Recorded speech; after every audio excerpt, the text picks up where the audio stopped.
It's spoopy time, bitches.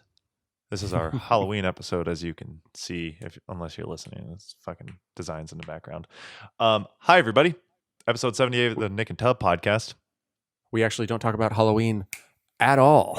We'll talk about it after, because the next episode will come out like 2 days after Halloween. But Exactly. figured this will be the last one before Halloween, so might as well just have, the little bit of effort that we can put into our Little festivities. But no, this episode was cool, dude. It was very refreshing. Talked about how basically I get a refresh on the podcast and how like I feel about it, and you'll hear about that. And how friendships work. Yeah, that's pretty much the base, like the whole podcast. So we hope you enjoy it. Got any further notes? Nope. It's my camera is focusing. It's us diving in and giving our opinions and keeping the conversation flow going until it doesn't, and then we stop, and that's how it goes. And you guys love it, and so we love you, and therefore, please welcome us on episode 78 as we start the podcast now.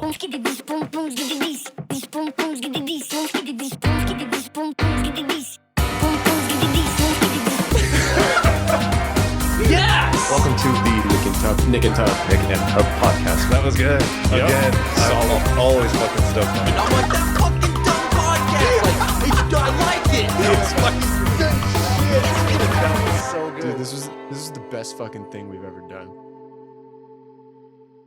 Okay, first of all, if you ever send me a video like what you sent me before this again, Caleb sent me a video. Pretty much, I'll just jump straight into it. It's people having sex. This dude has the chick all over his finger and he puts it in his mouth, but it looks like cream of wheat. And I'm not kidding. Like, I was seconds away from throwing up. And most of the time people exaggerate. Like most of the time people are like, "Oh my god, I almost threw up at that." Like I genuinely was watching Nick fight his stomach. That was unfair and uncalled for, and I fucking hate you for sending that to me. Listen, man, misery loves company, and I was not going to be the only one to see that. I sent that to a bunch of people, and I was like, "Fuck you, watch this." On the note of me ending our friendship, so Caleb and I went to go record yesterday and ran into some technical difficulties again with the internet. Now Caleb is plugged straight into his fucking router, and it is smooth. So we were talking about, because I had brought up the point that I have some of the things jotted down, I believe, unless I deleted it. When we were, I had asked him, like, if we didn't have this podcast, right? And this wasn't a challenge in anything negative or positive. It was just like a neutral question because it had been something that I was thinking about for a cool minute. I'd say even like 6 months to a year. I'd asked him if we didn't have the podcast, would we talk as often as we do with the podcast? And the only reason I brought it up was because somebody had said something to us in passing at some point that was like, "Oh, you guys must hang out all the time." And in the beginning of the podcast, we had worked together. I had just freshly gotten out of a breakup, and like this guy was fucking there for every step of the way, combined with all the friends that we were hanging out with, which was like me with most of their usual friend group that they hang out with. And I think I saw Caleb fucking 5 days, 6 days a week, maybe even 7 days Some a week. weeks, yeah. I mean, I was living in the apartment, so I was doing laundry at his house. His parents would always invite me over for dinner. He would have me over just to hang out with the family. We'd fucking play video games together. We were going on hikes. We were doing fucking everything. So then was the birth of the podcast. And from that point forward, pretty much everything kind of started to like fall off is the wrong way to look at it. It slowed down, right? And it bothered me a little. And then as I got used to it, I finally was just like, whatever. But it was always just a question in my head of like, without the podcast, would we actually still, not like, are you still going to be my friend? It was more like, would we converse with each other as much as we are now? And is this conversation forced? And then Caleb came up with like a solid point of it being, rather than saying like, we only talk because of the podcast, it's we talk like the podcast is a reason to talk. Like it's something that we have set in stone. Like although it may be like a quote unquote job, because like wherever the podcast goes, It's but a project. yeah, it's a project there, better said. It's a project with a schedule.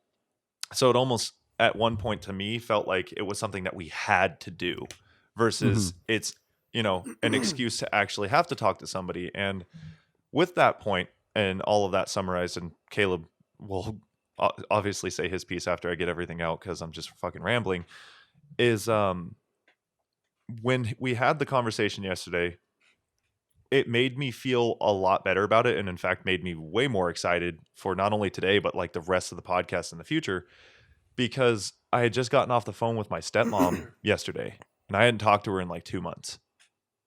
And even more so on top of that, in the past 2 months, which I had to record on the day of her mom's memorial service.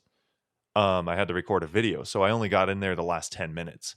And it was like, I missed the fucking memorial service, pretty much. Which I talked to them about. I had texted my dad and my stepmom and was like, hey, I'm sorry. I'm not going to be able to like be there. I have to film. It's a job I got hired for. And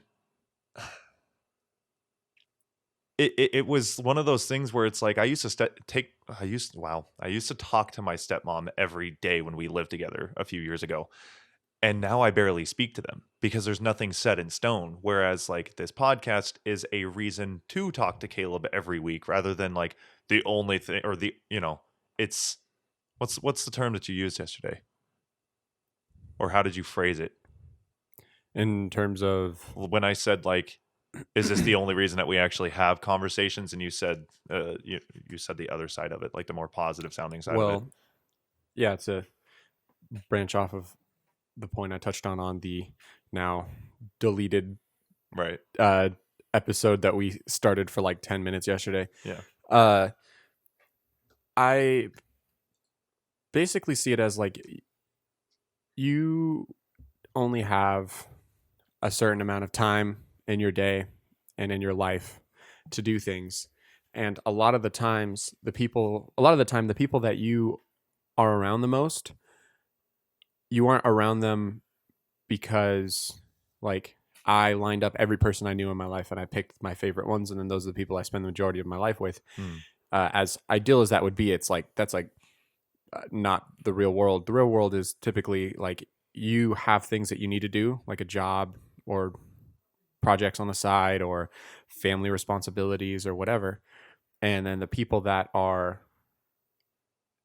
directly involved with those things that you are responsible for are usually the people that you spend the most time with. And so with us, it's like you don't want to see the podcast as like, oh, we only talk because of the podcast. It's like we have the podcast as a reason to talk. Like that's one of our things in our lives that we can that we have that keeps us like together and keeps us more connected and more in touch than had it not been the case. Because I was mentioning how like there are a bunch of people that I've become really good friends with at my job, but I probably wouldn't speak to them nearly as often if I left my job. Yeah. And that has nothing to do with how well I bond with them as much as it just has to do with where I'm putting my time and where that time needs to go for my own personal reasons rather than just being there because I like them. Yeah. And like with our conversations, never once have they been bullshit. They're always organic. Yeah. They're never like, we're not just sitting here because we need to put out an episode. Like we still want to put out the episode. So the conversations have never been empty or fake or bullshit or whatever, but it was still just one of those things that kind of sat in my head where it was like, we don't really talk other than this, like for the most part. But then I also realized like we don't need to, right? Yeah. Secondly, we pretty much get everything before the podcast, during and after out. We catch up. So like, I guess in a sense, I guess in my head, it seems like a neutral thing. Out loud to other people, maybe it's like, well, Nick, you're looking at it the wrong way. You're looking at it negatively. And I was looking at it the wrong way for sure. Whereas now it's like a fresh thing in my head, which is why I bring these points to you. They're nice. Well, also, to be fair, like we kind of, I think we don't realize that we inadvertently condense our interactions around these points. So, for instance, you came to me about advice on something like a week or two ago, and when we talked about it, you were like, we texted about it for a while, but then you were like, we can talk about this more when we do our clip. And so it's like we inadvertently will have like a conversation or something that we want to update each other on or something like that, and then we'll be like, we'll talk about it next podcast episode, like before we start or after we start or when we do our next clip.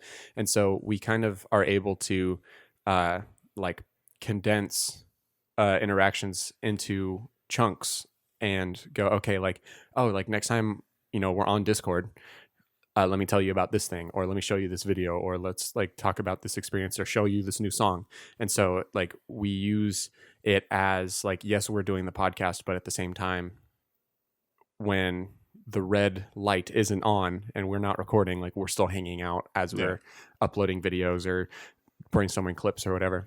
I guess it like I said, it just seemed for a while where it was just like, all right, well, we're pretty much just showing up to have a conversation only because of the podcast versus like it being one of those like wanting to do it. It was we needed to do it things. But I think that just comes with time and life changing. And then, you know, because I had even explained to you, I was like, there are people that hang out in, and not to say friends need to do this, because I absolutely disagree with anybody that thinks like you need to spend all your time with your friends or with these people, otherwise you're not close to them. Yeah. But like I have people that hang out in the streams from like start to finish.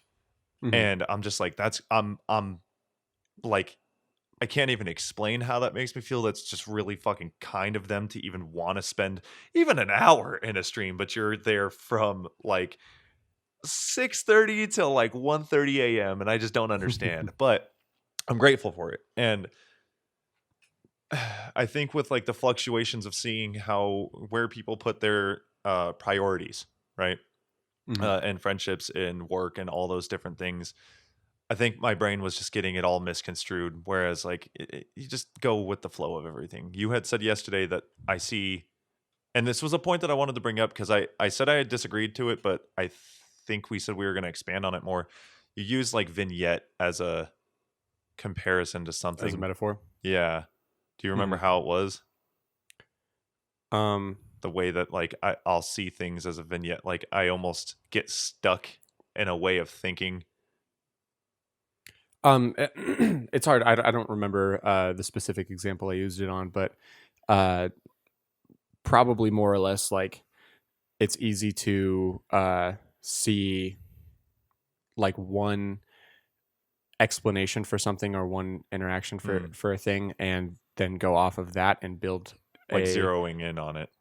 Yeah, rather than being able to understand the other context of things, or just let alone speaking an opinion out loud versus in your head is so different. Like even if you're talking to someone who's not saying anything back to you, if you're able to flesh out what's going on in your head, it sounds different coming out than it sounds in your own brain. And so I agree. Because you have like, if you don't talk to somebody about something that's going on in your head, whether that be like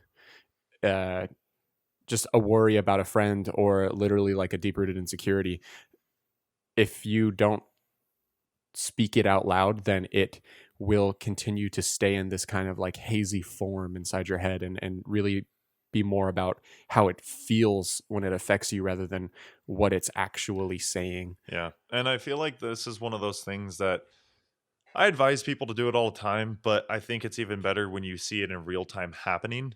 Like, hey man, if you got a problem with somebody or you have something that you just need resolved, and maybe not even a problem with somebody, but you just have like a question about something, you can get an answer from somebody if you just fucking ask them. Like, I didn't go at it with Caleb where I was just like, oh yeah, dude, we're only fucking talking because of... I just asked, I was like, hey, if we didn't have this, like, what are your thoughts? And I was straight up and I was just like, no, we wouldn't talk as much. And then I was like, let me explain why that's not a bad thing. Like, and on top of that, another point that I brought up was that like, it's different when you've been friends with someone for years and you've been close for a long time. You have such a strong foundation already built with somebody that it's a lot easier to just like take a like certain amount of time where you're not talking to that person and then Yeah. pick up right where you left off. And Uh, go ahead.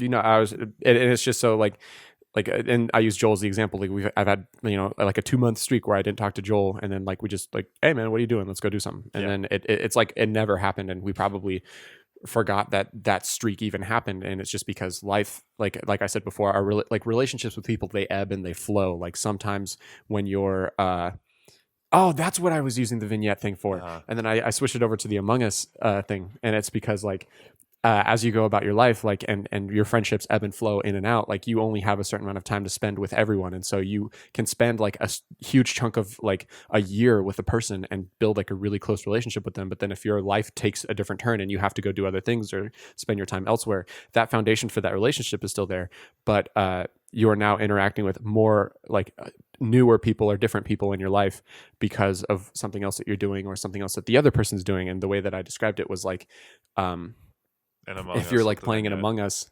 and you're like running around in different rooms and everything, and your like vision or like the light in your path illuminates some people in front of you, and then as you continue doing more of your tasks in your life, those people go in and out of your sight. But once they come back, it's not like you have to restart a friendship with them. It's you continue where you left off. Yeah. To which this is something that we had said a long time ago, where it's like you use 10% of your brain at a time, and how you can see that is like a flashlight in a dark room that only covers 10% certain at part a of the wall. time, and it's like Mhm. you're going to flash over and you're not going to be looking at said friends over here. You have maybe like your career path and shit that you're like actually worried about in that moment.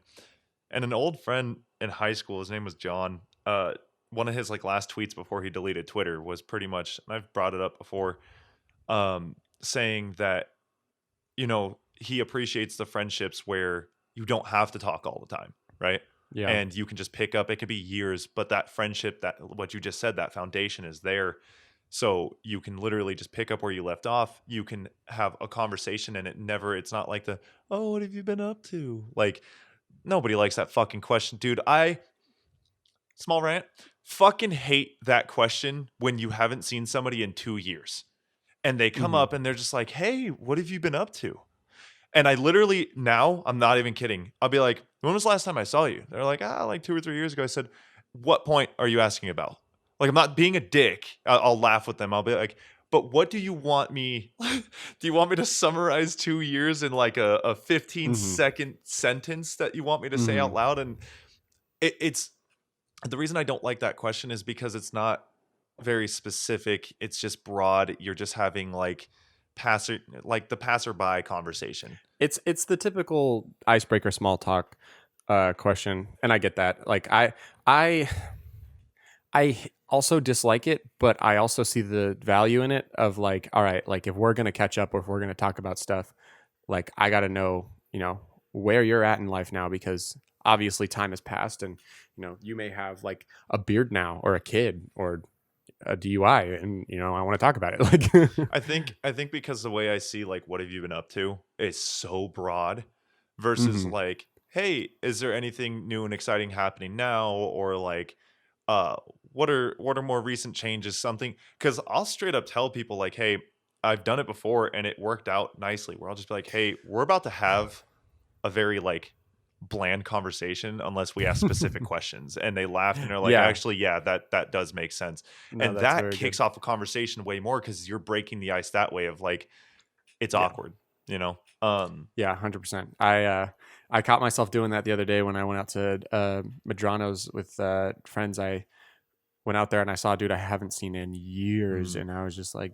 "What's new? What are you doing right now?" Because like I like last time I talked to you, like you were just a student at a high school. Yeah. You weren't like an adult in the real world. Yeah. And as much as like talking to that person, just being like, "Oh, I do construction and I go out to bars and blah blah blah," but then it's like like how are you going to be able to build any type of like friendship or bond with someone if that's as far as the conversation goes? Yeah. I actually had somebody stop by in the stream, was an old friend from high school, and he was just like catching up. And it's also really hard to catch up with somebody when you're streaming a game and there are I people bet. talking to you, but he's also having a conversation, and it's all these things. But it actually worked out nicely, where he was just like, "Oh, it's cool to see you doing this. I hope you've been well. Blah blah blah. I'm doing this now. I've been trying to go to school for blah blah." Like, I don't want to give out all the information, even though nobody knows who it is. But like, he was just actually giving specifics, and we were actually having a conversation where I was talking and reading his text, and that actually worked out nicely. But it was kind of hard because it was like hearing people talk in here while playing the game while trying to catch up with somebody. It was wild. But um the point that I was going to end on our discussion about me like bringing up the point of the podcast was just the fact that I think everybody needs to have that type of conversation with their friends if they feel any type of way, because 100%. of the fact that like it was resolved. I feel like I don't have to like question it anymore. I got my answer. We 100% wouldn't be talking. We both even agreed like life isn't the same as it used to be a couple of years ago. As it, I Yeah. mean, if it was, All it'd of be what kinda we sad. said, and then on top of that, hey, you can't go hang out with as many people as you want and go do as many things as you want. That's a big one Pandemic. too. Yeah. So I don't know. It kind of felt nice. It felt, at least for me, whether or not it did anything for you, which I mean, you really think logically half the fucking time, or not half the time. I'd say 98% of the time. Whereas I'll just be like, wow, I got to talk to somebody about this. It kind of felt refreshing for the podcast, for me at least. Whereas good. rather than it's like, oh, once a week we have to have a conversation, it's like, oh, once a week I get to have a conversation. Exactly. Yeah. Yeah. It's all framing and mindset. One thing I do want to talk about though that came to mind when we talked about this and talked about how friendships work and relationships with people is one thing that I really look forward to doing when the pandemic is over, and one thing that I miss doing, and it's something that I used to do with Joel all the time, but is to go and just kind of like, obviously not rudely, but insert yourself in other people's like social groups and kind of get yourself in a new social environment with different people who have different humor, inside jokes, interests. And it is just it is the shit. Like, I love doing that. And it does something, because I feel like with friendships with people, because obviously you have your like close immediate friend group, but then outside of like those people, whether that be like one other person or like 30 people, like you have your very, very close friends. And then outside of that, you have, I don't want to like use the word acquaintances, because there's still people you are friends with. It's just people that you aren't like BFFs with. And then outside that circle, there's active acquaintances. friendships. Yes. Lower maintenance friendships. There you go. And I think that like right around that lower maintenance friendship to like really close acquaintance, I guess, area is, I feel like, the sweet spot for friendships with people who you aren't going to immediately be like, you're going to be in my wedding type friendships. Yeah. Because it's just so great, because you get to spend enough time and enough like occasional weekends with those people to where you're having a blast and you make memories together, but you also don't get close enough to where you see like each person's like annoying flaws or like pet peeves, or where drama starts to happen. And so you just have this feel good sweet spot friendship with this person, where every time you see them, you're just like, oh, what's up? Oh my God, remember that last time we hung out and we did that stupid shit? Oh, that was great. Let's hang out again, blah, blah, blah. Yeah. And then like you hang out like, a weekend out of like, 4 or 5 months. And then that's all it takes. It's like watering like a desert plant. Like, it needs water like every now and then, and it's green for like the whole year. Yeah. And I love that stuff.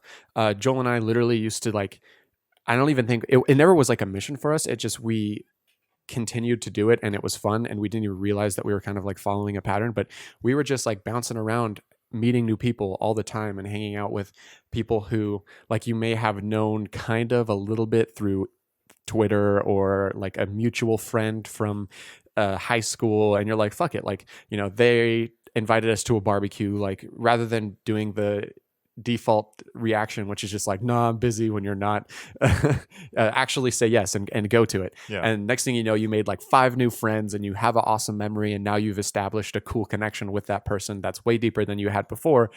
and you don't need to suddenly like be involved in every aspect of that person's life, but now you have a new friend. Yeah. Now you can And spend that time, and it's amazing. I love that. I think social media kind of provides somewhat of that. And it's just like Mm-hmm. Darren, right? Him and I will catch up on Instagram. I love that, man. He's a perfect example of somebody like that. Exactly. Yeah. So like we'll catch up, we'll talk about like photography or whatever bullshit, or just like laugh at, or, react to a video that one of us posted. And for some reason, I feel very close to him. And I shouldn't, but I do. And Exactly. it doesn't make sense. It's that sweet spot. Right. And that's the same thing with like with Linda, right? Like we're closer Yes. with her. We talk to her all the time. But Yeah. she planned an Among Us game where the first time I played with her and her whole like group of friends, Vince was in there. Friend. I was going to say Vince is another example of people like that. And for me, another person like that's Dom Sorginda. Yeah. Well, see, I talk You're to closer Dom, with him. Yeah, I was gonna say I still talk to him Mhm. all the time, but like you have Yeah. that sweet spot. And just playing with them when we got done, I was like, God damn, that was refreshing, dude. Just being, and that's Yes. why I tell people like, just go Yes. make new friends, and they're like, it's not as easy. I'm like, it kind of is though. Like People all you are have. nice. I think what people, when they say that it's not easy, I think it's because they tried maybe once or twice or maybe even 10 times and it just didn't like pan out, right? Well, I also think it's not easy for them on a personal level. Like it's totally easy to do it with other people because people are friendly. But is it hard for you to overcome your fear or your shyness or break out of your Well, shell? that's different. That's different. I'm talking about the people that like say that they've tried and then they just don't try anymore because they've gotten shut down a couple times. And I'm like, that's not necessarily the best way to go about it because it's not everybody, right? That's not reality. That's No. you just had a bad start. Yeah, and dude, trust me, I have had so many times where like conversation died or Dude, time and time again. What were you gonna say? One time, oh God, one time I went with my buddy Nathan to Slow to hang out with some friends out there. And the people that we went to see were friends of ours, but they had their whole own friend group out there. Mm. And the people that we went to see, you know, we like them. They're cool people. But my God, like the people they were around, I could not stand being there. I wanted to go home so Yeah. bad because everything was just like, it just felt like everyone was too cool for anything. Like everyone wanted to just like joke and then kind of like take a chunk out of somebody if they did something and just like not really do much. And it was Boring as like fuck. quiet and awkward but it wasn't quiet and awkward because people were awkward. It was quiet and awkward because like nobody wanted to be the center of attention, or it was just so shitty. And at the same time, like the people kind of walked around with like their nose in the air. And I was like, this is miserable. Like I can't do this. And so there's definitely going to be like misses for sure. Yeah. But the hits make up for it. I think that's a huge portion. That's kind of how I see LA. I'm not saying everything in LA and everyone in LA is this way. I'm just saying a lot of it where you'll go into like a club or a store or even like a concert or something, and there's a lot of noise, but it's not a community. It's not a community type noise. It's every Mhm. individual just making noise, right? Mm-hmm. Or they're small cliques making noise, and then it just sounds like it's busy and it sounds like it's full of life, but it doesn't have this like openness to it. Where It's sectioned off. and like Casey Neistat was talking about that with his wife. Can't remember her name. Candace. Mrs. Neistat. And no, see, I try to avoid that because she's successful as fuck. And when people do that whole thing of like this person's wife, and it's like, hey, this person is a full human being, and I actually know who she yeah. is. That's why I was like trying to remember. But her name's Candace, and he had asked Candace like, hey, what is it like about LA that you don't like versus New York? Like, you know, they kind of go hand in hand to some extent on the busyness Yeah. and all that. She's like, because in New York, it just feels like everyone's there together. Whereas like LA, everyone's there individually. 100%. And that's LA is the place that everyone migrates to, and so like with it being such a it's two things. I feel like it's a place where everybody migrates to, and it's also a place of status and like how you come off is what matters the most. yeah. And so you have tons of people who haven't been there very long or aren't like established within a community there. They just moved there because it's LA or Yeah. because they, got some entertainment job, whether it be online or in the entertainment industry itself. And then on top of that, you have the whole like, well, I need to look like someone who lives in LA, and I can't, ever take an L in my life. Yeah. Yeah. And it just because I remember when I went to New York last year and I was there for fucking 6 hours, maybe 8. And I remember telling everybody, like, dude, I would move here. I would legit move. I hate LA. Like, I just can't stand the place. But then I go to, and my thing was always like, oh, it's just too much going on. And like, all the fucking people, whatever, right? Had all my reasons. And then I go to New York, which is literally twice the fucking amount of people. Mm-hmm. And I was like, oh, dude, this is fucking sick.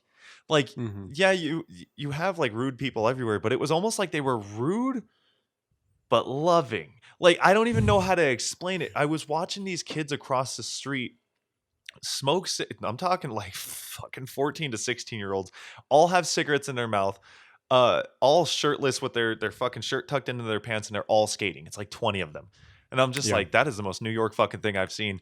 And there's security standing there just watching them, making sure that they don't skate on the stairs, but he's not giving them shit. He's almost like hanging out with them. And it was just like, and all the people walking by, no one was bumping into each other. It just kind of seemed like a cohesive mess is the best way that I could explain it.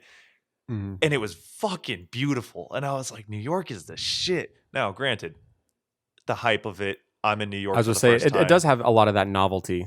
And of course, like, I'm a visitor there, so there's this hype to it. Just like everyone from fucking out of the country is just like, oh, Hollywood. Go to Hollywood. You're gonna see way more fucking shit show people and like drugs and people and homelessness and all the things that you don't want to see. That's what you can see if you go to Hollywood for the most part.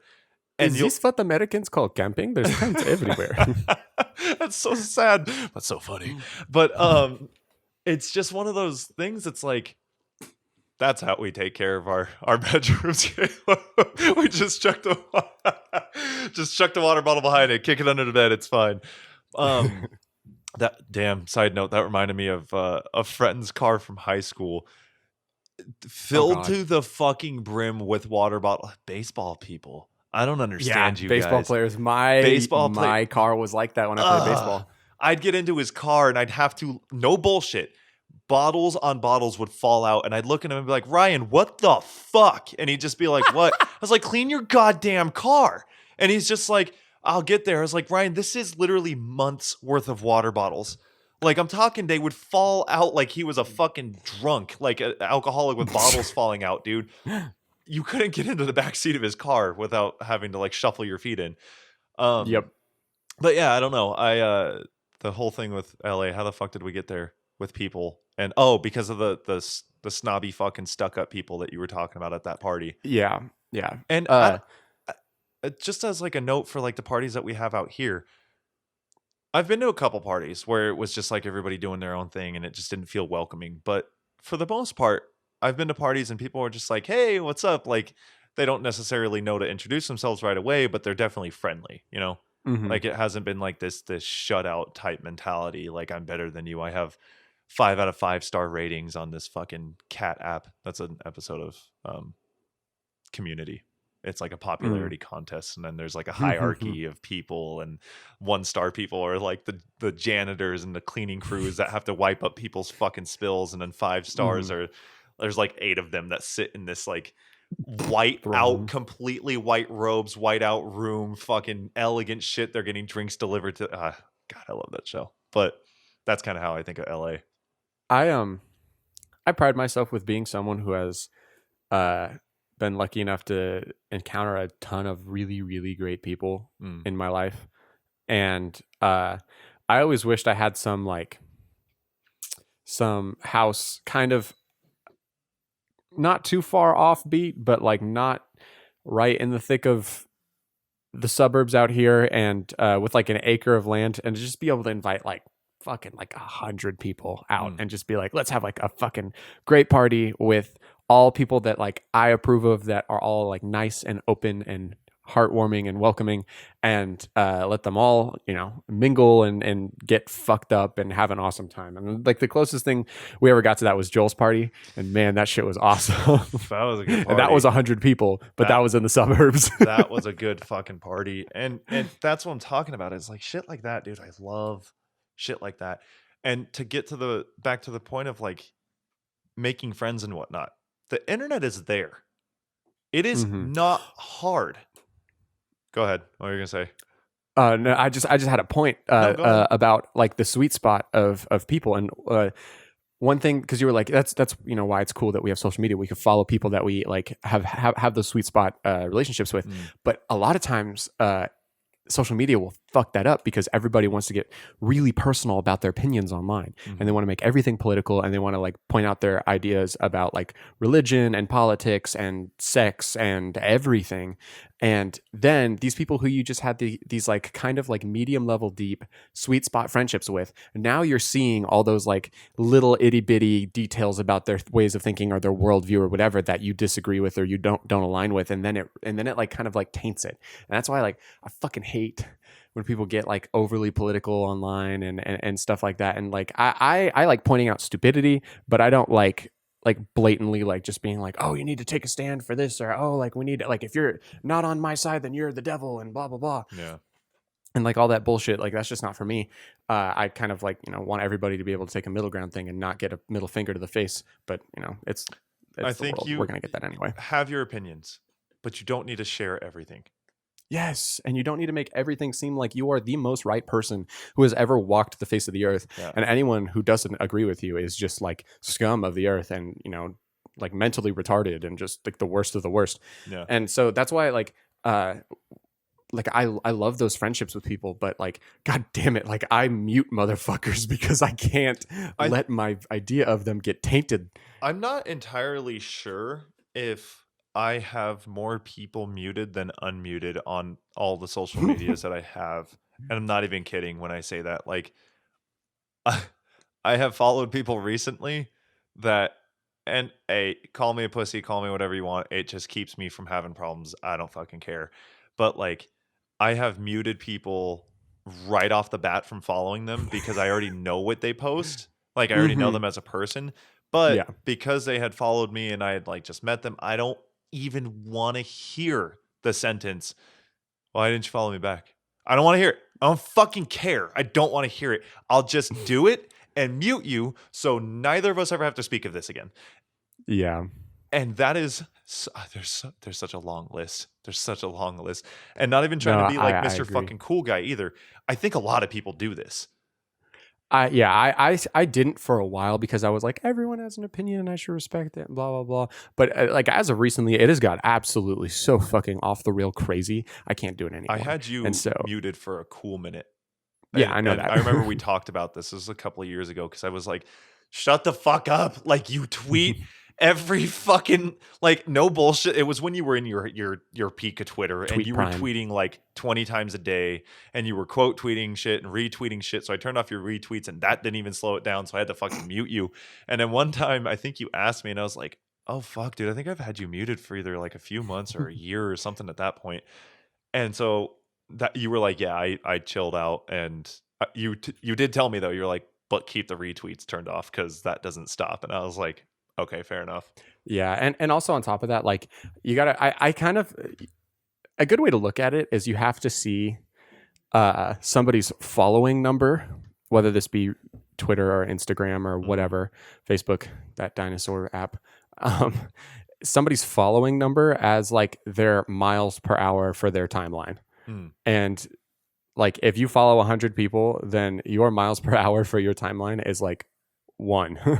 Yeah. And if you follow 1,000 people, then your miles per hour is like 100. And I know that's not even fucking accurate, but and so like I follow over 1,000 people, so my timeline, like I could just, and it's just like fucking a bunch of new tweets. How often do you practice that noise? Not often. It's a God-given talent. How often do you hear that noise? How often are you just fucking refreshing, dude? That was the most accurate description of that noise that I could think of. That sounded like the fucking. Remember that video of the kid who's fucking with his friend and he does all the text noises and his friend keeps checking his phone? Like he fucking flicks the glass. He's like, pating. It was that. When you did it, I thought I heard it for a second. But I think so. On that note of like, to get back again to the whole making friends thing, because I hear it in a lot. People say it a lot. They'll be like, "Oh, you either have a lot of friends, you have a lot of people that you can talk to, you have, it's easier for you to meet people." And I'm just like, to some extent, yes, it's easier, right? Whatever. The field that I'm in allows me to meet more and more people. However, it is not hard to No. follow somebody, kind of get to know them. Like, yeah, it's hard to get a reply sometimes, but the number one thing that you can do is just go through mutuals. Like, you see people Yeah. talking, chime in. My brother Steven does it all the time now. He's chiming Yeah, into I people's love conversation. I love when he hops in. I do too, because it's just like, hey, you're taking the initiative to then have people not only see your name and know who you are, but now you're chiming into the conversation, and then you can start one, and the back and forth starts, and before you know it, you have either an acquaintance or that sweet spot friend, whatever you want to call it. Yeah. It's that simple. I have a handful of times slid into people's DMs purely like to be like, hey, like, you're really cool, we should be friends. And it is the shit. And it's so funny because when I do that, I end up interacting with them a lot more on the timeline and retweeting them a bunch, and then they start getting mutual followers, and then they start getting people that follow them. I don't know if you've seen him; he's fucking crazy on Twitter. But Hank Moody is like his. Yeah, I've name on had Twitter. every single one of his accounts I follow, and I mute them. he's insane. I love him though, Dude, what the fuck is half the shit he posts? I don't know, but he posted this huge thread of like his opinions on things. And I literally DM'd him, and we had no mutuals. And I was just like, "Your opinions are fucking great." Like obviously, I'm not going to agree with 100% of everything the man says, but he has a lot of opinions where I was like, "Yes, yes." Yeah. And so I was like, "Your opinions are great. You seem fucking cool. We should be friends." And he was like, "All right, dope." And we followed each other and started interacting. Now, like, I wonder how many. Let's see. I think he's on number I'm gonna 6. check live. You said what? I think. Are you looking at how many accounts he's had? I have no. How many mutuals I have with him? I have 1, 2, 3, 17 mutual followers with him. No shit. When prior we had 0, and it's just like that's how it works, man. You just take the initiative and be like, hey, I think you're cool, or here's a compliment. Girls do it when they're like, oh my god, you're so pretty, let's be friends. Yeah. And bam, and now you have like the beginning of one of those sweet spot friendships where you can, hop back in it whenever you want, and it's always feel good. I remember there's a video of this chick going through a Starbucks drive-through, and she's like, "Hi, I had come here yesterday or earlier, and you had complimented my nails, and I was just wondering, do you want to have a sleepover?"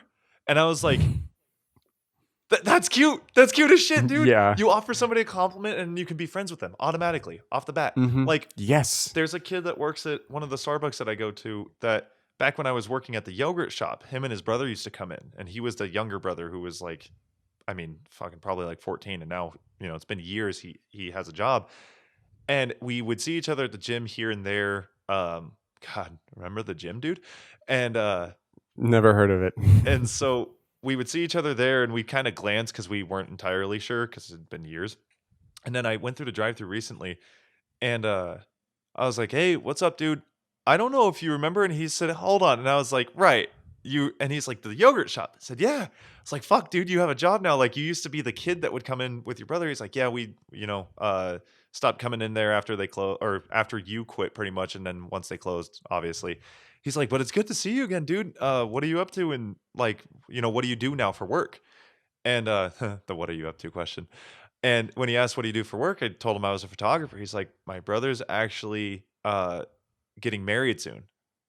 And I was like, small conversation. All I had to do was be like, That's all "Hey, it takes. do you recognize me?" And then he was like, "Give me your business card and I'll have my brother reach out to you."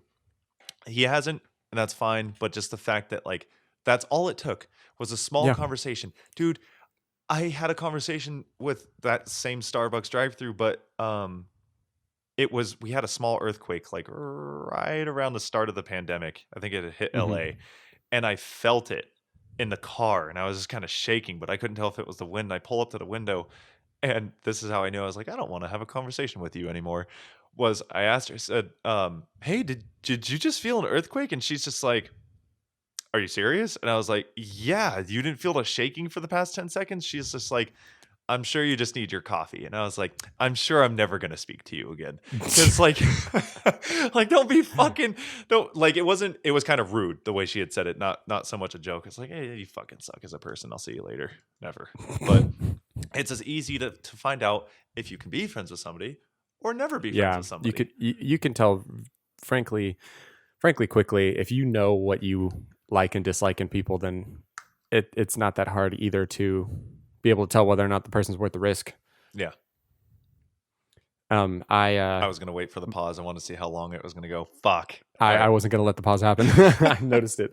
Well, like, and I brought this up, I think, a couple times on the podcast already, but Lauren Beatles is a fucking perfect example. Like, person reached out to online. She met me through my fucking Mermaid Man and Barnacle Boy tweet, and lo and behold, like years later, she flies out to LA and we're hanging out, like so crazy. from fucking Florida across the fucking whole country. I've brought her And up so- before. Oh, go ahead. Go. I would say, and it's just so fucking cool, dude. Like, all it takes is just you reaching out to someone and being like, "Hey, you're cool. Let's be friends." And lo and behold, you've made a new friend, and who knows what avenues those new friendships will take you. Like, you could have just met the person who will find you your next job, Right. or like your next big break, or whatever it may be. And that's exactly how it is with Jordan Breveku.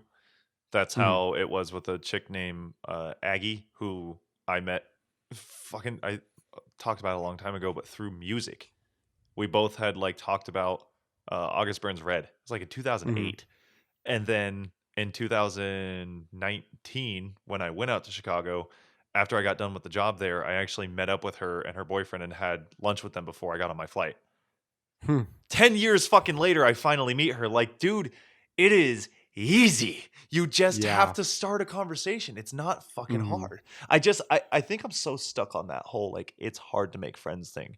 I genuinely think majority of people who say it's hard to make friends, it's because it's a personal thing that they have to overcome. It doesn't have to do with finding the right people. It has to do with, it's hard for me to make friends. It's hard for me to put myself out there. It's hard for me to break past that bubble, that shyness, that, straight worry of what if they don't like me? What if I mess up? What if I say something stupid? What if I embarrass myself? But that one was the one that I agree to. When people say that, I go, okay, no, that makes sense. That's something. Well, that what you I'm can saying work is, I think that's the overwhelming majority. I don't that think most just most don't people say it that way. Yeah, I think most people have that as their problem, and I think like a very small percentage are the people that are just like, no, there aren't enough good people out there. Because I think if that's what you think, then you're probably the problem. Yeah. No, I guess that makes sense. The fuck, there was like other points that I was going to talk about. I've just been having like really good weeks, and I'm really stoked on it, and a lot of shit's getting done. And it made me think of the conversation we had last week about Linda talking about how like the productivity and rest and all those different things, and just kind of like learning more and more about how to get used to this workflow of different things. And I did a photo shoot for the first time in I don't even know how long. It's definitely been months. And I'm going to be editing those today and the rest of this week. They're like Halloween pumpkin head photos, like Nice. two chicks wearing pumpkins over their head and just doing a bunch of different shit. And it was just really, it felt good. Things are kind of starting to feel a little bit new normal again. How I can say again, meaning the normal part, but like it's the new normal where everything's kind of, it's slower. Like how you said you went out to Madrano's, like it's the new normal. You're just kind of, you feel it out when you get there type thing, rather than like absolutely not going to go and do anything. Yeah. It's been kind of nice. I think the whole world's kind of slowly getting back to there. I'm seeing it more and more with people. You still have, it's a very small percentage still keeping off, going out and doing things, but Dude, Madrano's felt like, and and I don't want to fucking out anything, so I'm gonna keep it general. But that place was popping, man. Like people were Popping at a dancing. distance and safely, and nobody that Yeah, hears this people can out there, actually. like the owner, I believe, was there, and he was like if you're gonna dance, put your mask on. But so like everyone had masks on, but like people were like straight up like getting off of their tables and like dancing with strangers, and like everyone was cheering and singing along to songs and everything. And I was looking around, and it was like popping, dude. And this is just a restaurant, like in a parking lot in a tent. I think And people are fucking. They're deprived, dude. They'll do it anywhere. well, that's what I was gonna say. I was like, when this shit ends, people are gonna go nuts, dude. Like they have been waiting and waiting at the gate, like pushing at it, waiting to get out. I'm not kidding. That vaccine, whenever, if ever that comes out, I'm gone. I'm going everywhere. I don't give Oh a yeah, me fuck. too. I'm Oh, gonna yeah. I already I'm probably have it. blowing way more money than I should. That's what I'm saying is like I'm gonna be dangerously low on money by the end of it. Like I'm gonna be like, I should probably start working a little harder to make sure this money is not completely gone. I Mhm. don't care because I've missed out on so much. And at that point, it's like putting a bunch of animals in a zoo and everyone's separated in cages. All the animals are separated in cages.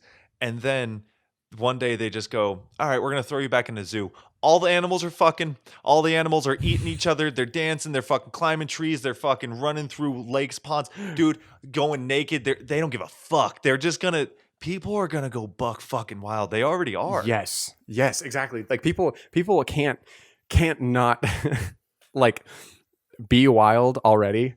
And this like lid that the government has put on people is going to just build a lot of pressure. And once like clubs are open and they're like, no more masks, just fucking go, like it's gonna be a mess. And don't get me wrong, I'm not advising doing it now on everybody. Everyone does their own fucking thing. At this point, it's like, yeah, you want to shame people, fine. But like, dude, it's been almost 8 months. Like, what are you expecting at this point? Human beings need fucking interaction. And if you Yeah, don't give them we at least thrive a off little bit socializing. for the most part, when they get just a little bit later on, they're gonna fucking just explode and then they're just gonna do whatever the fuck they want. Mhm. But I don't know, man. Like I think I found that happy middle. I think also the big thing that helps, and this has helped me a lot, is being in my room. I've kind of turned it into a place that I really enjoy. Like Mhm. I know it's stupid and simple, but even just so much as like the lights and whatnot. Adding things to the room to make it feel like more of a place you want to hang out in and something that you're more Oh, comfortable in. yeah. Definitely Crucial. adds to the positivity of having to stay inside. But like I'm seeing enough of people. That's all I needed. I just needed enough interaction with enough friends, people that I know have pretty much been doing the same thing as me, so it's safe for the most part. But like I said, it's a new normal thing. It's nice. I'm enjoying it. Mhm. Yeah, and you can tell like online is its own world, which very, very little does it actually reflect the real world. Because like in the real world, I've had many a time where someone was just like, oh yeah, like, blank person I know tested positive for COVID. And everyone's just like, oh man, that sucks. When are they going to go back to work? Like, like nobody's like, they got the death virus. Like, Yeah. like everyone online is like, oh my God, it is breaking news that blank celebrity just tested positive for the devil virus. Yeah, because it's not everything that it was. It's still, again, and we don't need to go over every detail, but it's still dangerous. It's still going to hit Yeah, people. it's certain dangerous ways. to a very, very small percentage Yeah. of people. Like I know Just like someone. I'm most not going to things, throw out though. their business, but that got it recently. Them and their family got it, and Mhm. like it hit them mildly, a little over mildly. Like they had a lot of, but they weren't Moderately. crippled. Yeah, I'd say moderately works. Like headache, sore throat, stuff like all the things like a flu would do, and the loss of like taste and smell, which they thought was super weird. And Like the fact that their dog had like shit on the floor right next to them and they had no idea. Whoa! Yeah, dude. Like That's it hit. crazy. So it wasn't like super serious where they went to the hospital, but they were definitely they were pretty beat up over it. Mm. A flu pretty much is how it hit It's them. what it is, bro. And I hate that that's a political thing to say. Like it just, and I get it. Like, and this is why I feel like it shouldn't be a bad thing to be like, it's just a bad flu, because a bad flu kills tons of people too. But it's Right. never a politically charged thing to be like, it's just the flu.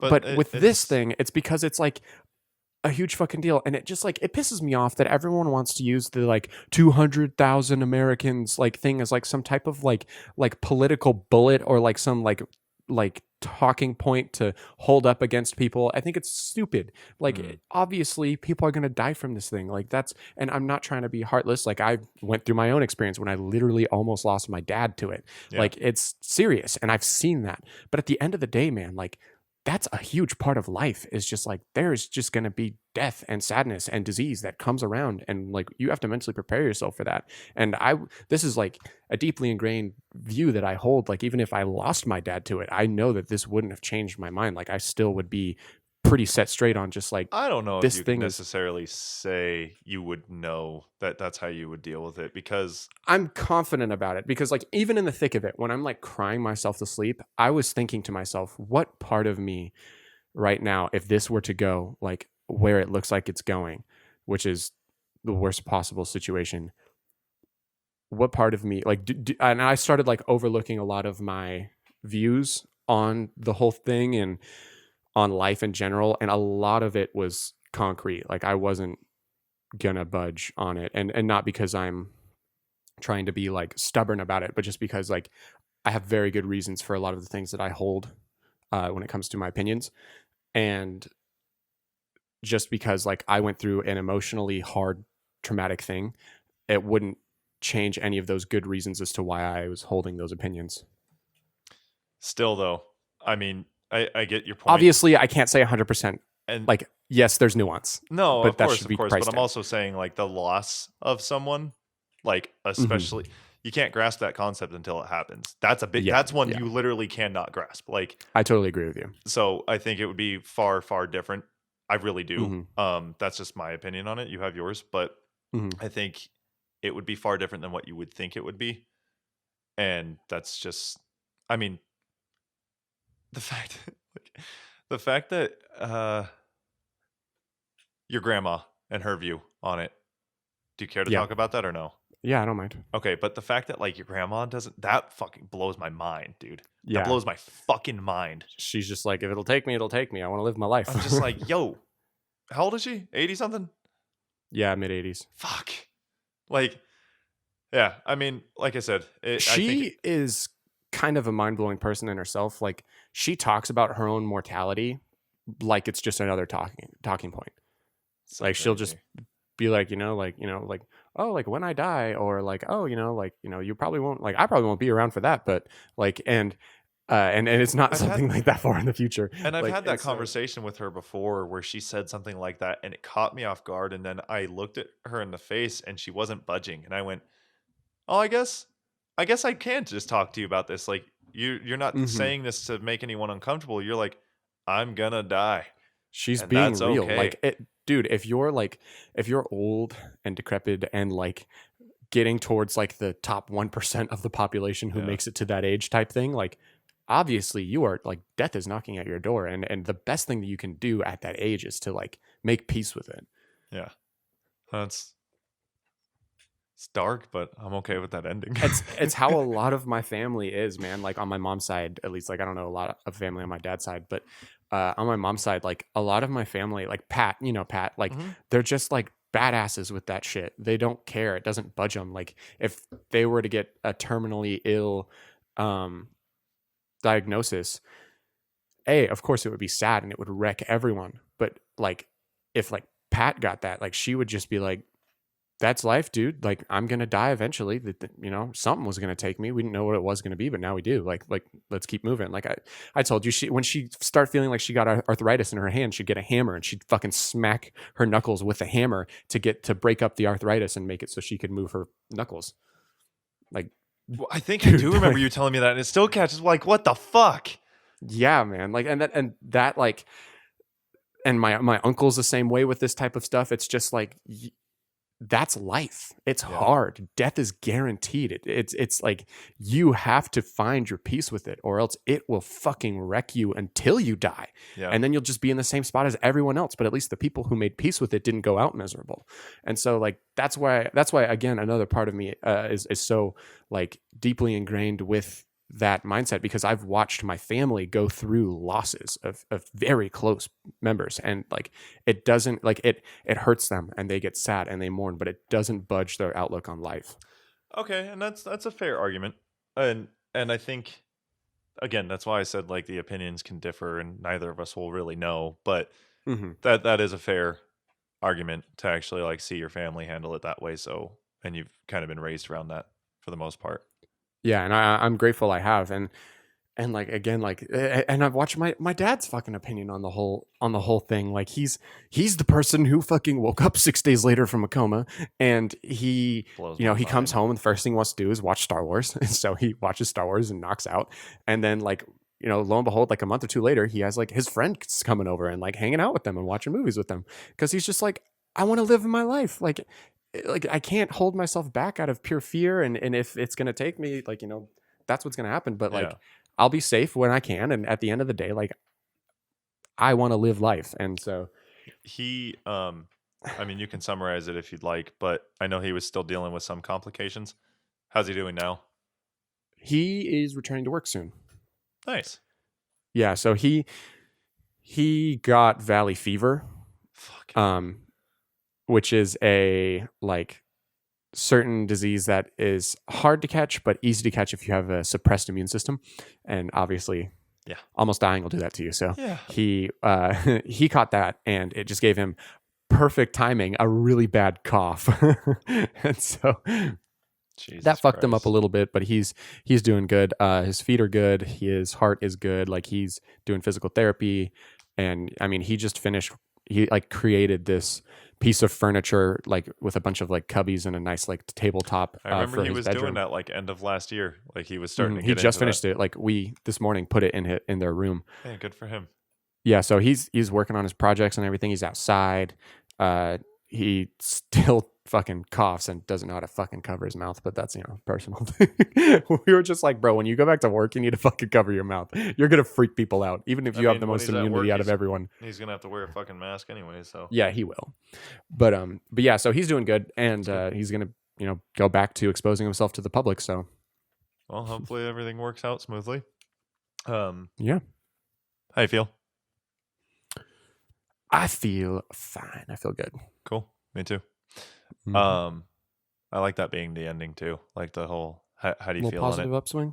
Well, no, the positive upswing, but like asking that question. Like, how you feel? Yeah. Feel like we're about to end the episode. Get guests in the future too. Just be like, hey, you good?